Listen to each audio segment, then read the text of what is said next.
ẹ káàbọ̀ sórí ìkànnì wa ẹ farabalẹ̀ fún dáadáa fídíò tó ń ṣó lẹ́gbẹ̀ẹ́ wa ṣì máa play fún inú fídíò tí àwọn lẹ́gbẹ̀ẹ́ wa ẹ wọ́ tún pẹ́ẹ́pẹ́ àṣìṣe bá ń gbọ́ àṣírí pẹ́rẹpẹ́rẹ òun lọ́tí nínú fídíò ẹ wo ṣe rọ́ọ̀nì àbí òótọ́ òun nìkan tí èyí sọ ẹ ò gbogbo ẹ̀lẹ́ máa gbọ́ lẹ́kùnrẹ́rẹ́ lórí ìkànnì wa lénìí tó bá yẹ pé ìgbà àkọ́kọ́ rí tẹ̀ dáa púpọ̀ ní bá wa subscribe like comment kẹ́ share lè máa jẹ́ wá fún àkọ́tẹ́ẹ̀tì ní ìgbàkúgbà lórí ìwé tó bá fi lè tẹ̀lé máa ṣùgbọ́n ìmọ̀ àti òye ẹ wo láìfò pàpọ̀lọpọ̀lọ gbòdò bóyá fídíò náà rèé ẹ̀ka ṣùgbọ́n abẹ́ kó.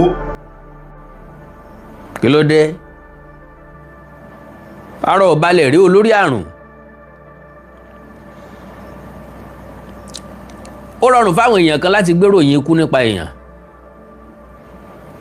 kí ló ṣẹlẹ̀ sí Wàsílà ipò wo ni Wàsílà wà ó kú ní àbórùn àbọ̀ wà láàyè lágbára ọlọ́ ikú ìpẹta lójú ran ikú ò ní pọmọ ọlọ́mọ àìmọ̀ kìí sì pọmọ ọlọ́mọ jẹ ẹni tí ọ̀gbọ́ tẹnu ẹ̀gà ní pẹ́ yóò kó ń pàátó Wàsílà rìkọ́ọ̀dù Oloolu ni gbogbo wa ń gbépò yẹnu ilé pè ń sẹ́ ilé èbó ń sẹ́ nítorí yẹ kó jẹ́ òrí lórí ẹni tó bá ṣe ń tẹ́nìkan ò sí rí nítójú rẹ̀ bá rí kọ́ fara mọ́ Wàsílà sọ̀rọ̀ àwọn atọ́kùn Oloolu náà sọ̀rọ̀ ìjọba ìpínlẹ̀ Ọ̀yọ́ sọ̀rọ̀ kí n Wàsílà sọ kí ìjọba ìpínlẹ̀ Ọ̀yọ́ sọ kí látọ́kùn Oloolu sọ. láàárọ̀ ìjíjí tí mo jí ni mo gbọ́ táwọn èèyàn kan sọ wípé Wàsílà ti kú but lo and behold arábìnrin yẹn ò kú kò sì ní kú lágbára Ọlọ́run dáwọ́lé Ọlọ́run tiẹ̀ ti dáwọ́lé ọ̀rẹ́dì ṣùgbọ́n kí làwọn ìṣẹ̀lẹ̀ tó ṣẹlẹ̀ àti irú ìṣẹ̀lẹ̀ bẹ́ẹ̀ tó ń ṣẹlẹ̀ now ní comment section program tí mo ti ṣe ni mo ti rélé yìí my uncle sold oro which is deity and the traditional heritage of my family. All the family elders call everyone who knows about the missing deity and all denied. Ntẹ́ni yẹn sọ ni wípé ọ̀nkú àwọn kan ta oro ìdílé àwọn ìṣẹ̀ṣe ìdílé tàwọn. Gbogbo ẹbí wá péjọ, àwọn àgbààgbà ẹbí péjọ. Ta ló sàn sọ̀rọ̀ ẹ̀ sọ̀rọ̀? Ta ni nínú yín lọ́fàwò tó nù ìjẹsù? Lọ́fọ̀bẹ tó nù ìjẹsù? Gbogbo wọn sẹ́, agbọ́n sẹ́, oyin sẹ́. At the end of the day, ẹni tó gbé ó kú láàrin ọjọ́ mẹ́ta. Ntọ́sẹ̀lẹ̀ sí ìdílé wọn lélẹ́yìí. But the man who actually did the act died the third day. And the man who bought it from him, ó dá padà. Ńgbà tí ò ní sinmi. And the man who bought it from him returned it the next day, saying he can't proceed with it. He was actually saying a lot that happened to him within short period that is in possession of the deity. That is, ẹni tó rà ilé ọ̀gbá ọ̀nà ọ̀gbá tí ṣe wí àràgbá ló dé bá. Ó dá padà. Ẹ dákun o, ẹ má bínú ń ọ̀rà mọ́ o.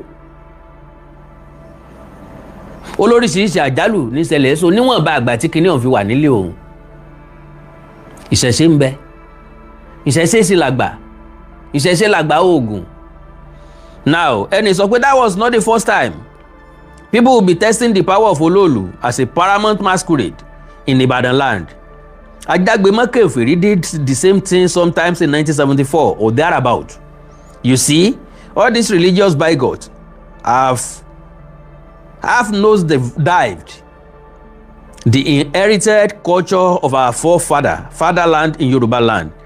It is high time government continue to remove any Oba or anybody that is trying to ridicule the culture and custom of our fatherland. Another person here, in Ghana here, Ghana lẹ́ni wà, there is a festival called Omo by the gangs in Accra, which is the capital of Ghana. The festival is for 1 month. Oṣù kan wọ́n fi ṣe. No music in town. Mọ́mọ́ ti wá ń ṣe o. Ṣẹ̀kẹ̀rẹ̀ ọgbọ́dọ̀ fọwọ́yọ̀. Agogo ọgbọ́dọ̀ dún. Ìlù ọgbọ́dọ̀ dún. Gbogbo nǹkan gbọ́dọ̀ wà wẹ́lo láàrin odidi oṣù kan yẹn. Okay, No music in town, no church music and playing of any instrument. And the same applied to the Muslims and everyone. In fact, I was in a church when they came to seize the church instrument and made some arrests because of violation of their culture and traditional festival, and the government are fully in support of them. Long live Yoruba culture and traditions.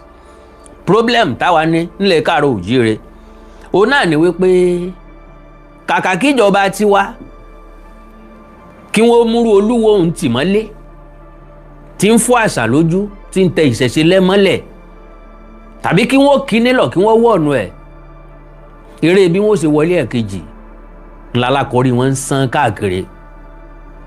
Àwọn kan ní Ìbàdàn àwọn fẹ́ gbé sàríà wọlé. Seyi Makinde nínú wọ́n ní kó máa jà rẹ káwọn máa wò. Lo and behold, àwọn tí wọ́n ń sọ̀rọ̀ yìí sáwọn ni wọ́n mú Seyi Makinde jà rẹ ni. Majority wọ́n wá bẹ̀rẹ̀ sí ní sọ iye population Muslim tí ń bẹ Ìbàdàn, iye Muslim tí ń bẹ Nàìjíríà. Wọ́n ti gbàgbé pé àwọn Muslim táwọn ń sọ yìí APM lásán, ẹgbẹ́ òṣèlú APM, àwọn Muslim kan bẹ́ẹ̀ tí wọ́n jẹ́ ń bẹ̀. Sẹ́nìkan lè fọ́ọ̀sì wọn pé kán má dìbò fẹ́ni tán fẹ́ dìbò fún àbí kán má fọ́lọ̀ ẹ̀ tán fẹ́ fọ́lọ̀. Wọ́n ti gbàgbé pé ọ̀pọ̀lọpọ̀ Muslim ní jẹ lábẹ́ àkọọ́dù. Ṣé yóò wà torí pé àwọn àfáà kan níbì kan inú wọn ò dùn sí nǹkan kan yóò wà sọ pé torí pé wọ́n ìjọba ọgbà kan establish sharia, àwọn ò wá ní tẹ̀lé gómìnà, àwọn ò ní tẹ̀lé ìjọba, àwọn ò ní tẹ̀lé olóṣèlú. Wọ́n wà torí ẹ̀ sọ wípé ibi tí àwọn àfáà yẹn tẹ̀ sí náà fẹ́ tẹ̀ sí. Mi mọ̀ báwọn èèyàn ṣe máa ń báwọn èèyàn míì ronú torí pé baálẹ̀ fẹ́ràn ọbẹ̀ ẹ̀gúsí ó ṣe wá di tó ń gbogbo aráàlú jẹ́ torí pé wọ́n kórìíra nìkan ó ṣe wá túmọ̀ sí pé mi náà gbọ́dọ̀ kórìíra ẹni yẹn torí pé àjọ ń sẹ̀sìn kan náà àbí torí pé àjọ wà lágboolé kan náà. Bẹ́ẹ̀ nìyẹn bá ṣe ọ́ tí ọ̀sẹ̀ ìmí ń kọ́. What are you talking about? Kò yé mi. Pẹ̀lú ọ̀rọ̀ káàárọ̀ oòjíire ó sú mi. Wọ́n dẹ̀ kó déédéé kóra wọn jáde nílẹ̀ Yorùbá lónìí àbí ní South West gómìnà kan ṣoṣo ló jẹ́ Muslim, àwọn tó kù Christian ni wọ́n. Ẹ lọ yọ wọ́n pò kẹ́ fi Muslim sí. So òṣèlú là ń gbogbo nǹkan tí wà nílẹ̀ Yorùbá, òṣèlú là kì í bọ gbogbo ẹ̀, gbogbo tó yẹ ká ṣe àáfò òṣèlú sí ni. So now, like I said, lady yẹn sọ̀rọ̀,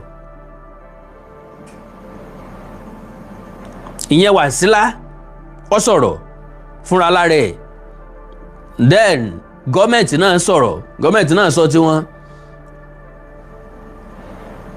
Because èmi béèrè wípé ṣé lóòótọ́ ló kú? Did the lady who film Oloolu masquerade procession die? So àwọn oríṣiríṣi àwọn èèyàn tí wọ́n ń sọ, ẹ jẹ́ àkọ́kọ́ gbọ́rọ̀ lẹ́nu ẹni tó jẹ́ aláwo Oloolu. Wàsílà wà láyé nǹkan kan ò ṣe Wàsílà o. Gbogbo àwọn tí wọ́n máa ń gbé RIP sórí kíní rẹ̀ kọ́ lọ stop ẹ̀ kọ́ ẹ̀ bá RIP ara wọn ní ń gbé jáde o. Lágbára Ọlọ́run. Wàsílà wà láàyè ó ń bẹ ní ilé wọn ní ọ̀rẹ́ méjì o. Ẹ jẹ́ bá wa dárúkọ ní fáwọn tó wọ̀. Orúkọ mi ni Olúwo Ìṣọ̀lá Gbọ́láhàn Akeem. Ẹ ṣé bàbá, ẹ jọ agboolé bola wà yìí sá. Agboolé Oloolu ní Òde Ajé Oloolu nílùú Ìbàdàn tí wọ́n wà ní ìjọba ìpínlẹ̀ Ìbàdàn North East Local Government. Ẹ ṣé bàbá wa, pẹ̀lú ìròyìn tá a rí ní orí ayélujára nípa ọmọbìnrin tí wọ́n lóyún, báwo lọ̀rọ̀ yẹn ṣe jẹ́ sá? Ṣé Wàsílà? Wàsílà bẹ́ẹ̀ ni sá. Last year ó fídíò àwọn èrò Oloolu bẹ́ẹ̀ kò rí gbé dáadáa, but this very year ní ọjọ́ Thursday tó lọ tó jẹ́ the last day tí Oloolu máa ń jáde. So Thursday yẹn gbogbo ọ̀nà ọ̀rẹ́ méjì Agúgù Ìta Mẹ́rin ló máa lọ. So by the time tí Oloolu dé àdúgbò wọn ó múra bí obìnrin according to according to her ó múra bí ọkùnrin, ó wá bọ́ sí farada wọn lórí òkè, ó wá ya ó ṣe fídíò conference àwọn èrò Oloolu orí Oloolu gangan gbé. So ti yé, ṣùgbọ́n gbogbo àwọn tó wà ńbẹ̀ ó gbé ato, ó gbé àwọn míì náà tí wọ́n jẹ́ ẹntọ́ràǹdì Oloolu àtàwọn èèyàn yẹn, ó wá gbé lọ sórí TikTok, ó wá kọ sí TikTok pé this is Oloolu at Sokoti area. àwa rí nǹkan yẹn ìgbésẹ̀ wa wáyé lórí ẹ̀ òun náà ìgbà tí wọ́n padà rí ó sọ pé ìgbà tí òun ti ṣe nǹkan yẹn lára àwọn ò ti yá but for the interest of peace torí táwọn èèyàn bá rí wọ́n lè fọwọ́ bà kí wọ́n máa nà án so àyè láti mú kó lé àlọ́ fi sọ́dọ̀ àwọn agbófinró kí tẹ́sán yóò fi lọ sí ilẹ̀ tó gba àwọn tí wọ́n rí TikTok yẹn ní ẹ̀yà lọ bolé wọn. ṣé fídíò yẹn sì wà lórí TikTok báyìí. ó ti delete ẹ̀ bẹ̀tà wa kọ̀ọ̀kan ní lọ́wọ́ adẹ̀ láwọn pictures yẹn lọ́wọ́ tàbí lè ṣe backup against ẹ̀ ó agree pé lóòótọ́ ló ń ṣe. ẹ ṣe bàbá wa a rí i pé fídíò kan náà circulate online bí tí wọ́n ti ń ṣe ìràpadà bí la máa pè fún nípa ilẹ̀ létà làwọn gbọ́ pọ́n ní ọmọ yẹn ti kú báwo ló ṣe jẹ́ bàbá. ọmọ yìí ò kú o. ẹ bá wa sọ fún àwọn ará ilé kí wọ́n gbọ́ dáadáa. ọmọ yìí ò kú o Wásílà wà láyé o. ẹ bá mi sọ fún ẹ. Wásílà wà láyé nǹkan kan ò ṣe Wásílà o gbogbo àwọn tí wọ́n máa ń gbé RIP sórí kinní rẹ̀ kọ́ lọ stop ẹ̀ kọ́ ẹ̀ bá RIP ara wọn ni wọ́n ń gbé jáde o Wásílà wà láàyè ó ń bẹ ní ilé wọn ní ọ̀rẹ́ méjì o. so gbogbo information tẹ̀ ń gbọ́ tẹ̀ lórí Facebook àbí anything yẹn pé RIP Wásílà irọ́ ni ọmọ yẹn wà wọ́n ti ṣèrà padà fún nìyẹn kò sí nǹkan kan tó máa ṣe mọ́. àwọn rúmọlẹ̀ wọ́n ti gba tí wọ́n fẹ́ gbà wọ́n dẹ̀ ti tú sílẹ̀ pé kò náà mọ́ ṣe mọ́ onáà rẹ̀ tọ́ ẹnu ààrẹ sọ pé òun ò ní í ṣe mọ́ so irú kú ló wá fẹ́ pa sáà ní ẹ fẹ́ pa fúnra wọn ni tí wọ́n fi ń gbé RIP sórí kinní rẹ̀ kò tí ì kú o Wásílà ń bẹ láyé ó ń bẹ lé wọn lọ́rẹ̀ méjì o. ẹ ṣe bàbá kí ni ìmọ̀ràn yín fún irú àwọn èèyàn bíi Wásílà náà tẹ̀ máa ń wúrú wà yẹn.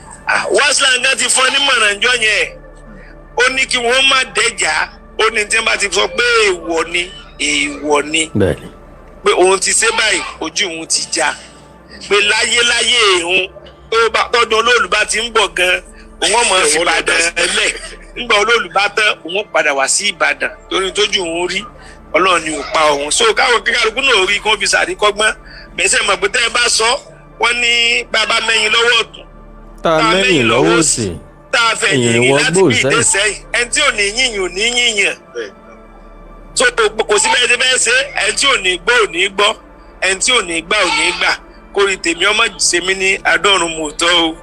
ẹ ṣe bàbá wa lórí ọ̀rọ̀ táwọn èèyàn wa máa ń sọ online torí àgbọ̀ máa fi gbogbo ẹnu sọ tí wọ́n máa ń ní Yorùbá level ṣé Yorùbá level ni ọ̀rọ̀ Olóòlù.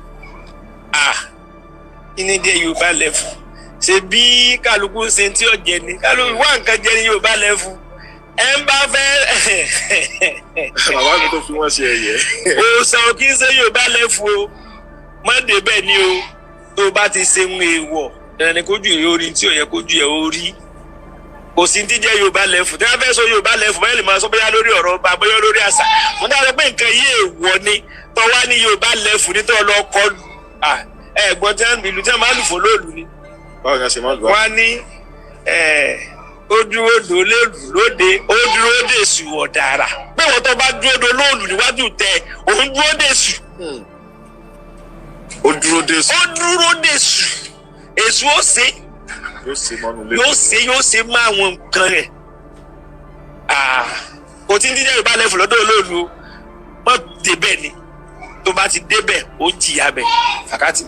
ẹ ṣe bàbá ẹ bá a dárúkọ nílẹ̀ kan sí. orúkọ mi ni Olúwo Gbọ́láhàn Ìṣọ̀lá Hakeem tí mo jẹ́ akọ̀wé fún mọ́gàjì ilé ajé mo tún ń ṣe akọ̀wé fún odidi ilé ajé Olóòlù. all right má rú lóògùn ẹrù béèbó bá rú ọrùn ọwọ́ nǹkan bá ti pè léèwọ̀ my lovely brothers and sisters má tẹ̀rí sí o àpá kìí dàbí ojú ara opó kìí jọ àtọwọ́fẹ́ ẹ̀gbìn kìí jọ ẹ̀lọ́ ìlẹ̀kẹ̀ mi jámà tún so okùn yìí gùn tó kùn kí nǹkan ọmọ ṣèyàn lọ́dà ó ṣe mí mo tọ́jú ẹ̀ kì í bọ̀ sípò mọ́ òwe mi ẹ̀gbékalẹ̀ ọ̀rọ̀ mi ti yí àwọn ọ̀jọ̀gbọ́n tí mo gbìyànjú àti mú jáde ń bẹ̀ fún ọ ni pé ọ̀dà kọ́ mọ̀ ṣẹlẹ̀ síyàn jù pé kọ́ ṣẹlẹ̀ síyàn kéèyàn máa wọ́nà àbáyọ ìsun ẹ̀jẹ̀ dá ìsun ẹ̀jẹ̀ ọ̀dà lóòótọ́ ṣùgbọ́n wọn bá nǹkan tó ti rọra ṣéun gbogbo ojú tó ti rí un ariwo tí wọ́n ti pa ń bẹ̀ gangan ni wọ́n ń pè ní ẹbọ ọbẹ̀ gangan lẹ́nu aráyé tí wọ́n ń pè lẹ́bọ ń bẹ̀. Wasila gẹ́gẹ́ bí àlàyé tí wọ́n ṣe ó gbìyànjú ẹ̀ lẹ́sìn láti rìkọ́ọ̀dù Oloolu tí wọ́n lóbìnrin kì í rí tàbí kì í róbìnrin ó gbìyànjú láti rìkọ́ọ̀dù ẹ̀ kú rí rìkọ́ọ̀dù lọ́dún eléyìí ó wá múra bí ọkùnrin